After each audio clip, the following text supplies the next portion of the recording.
Papunta pa lang ako sa aming paaralan. Ayan, yung gym guys, yung malaking.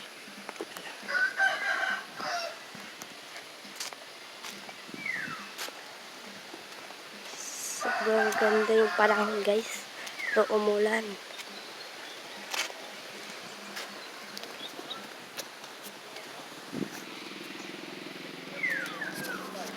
My God.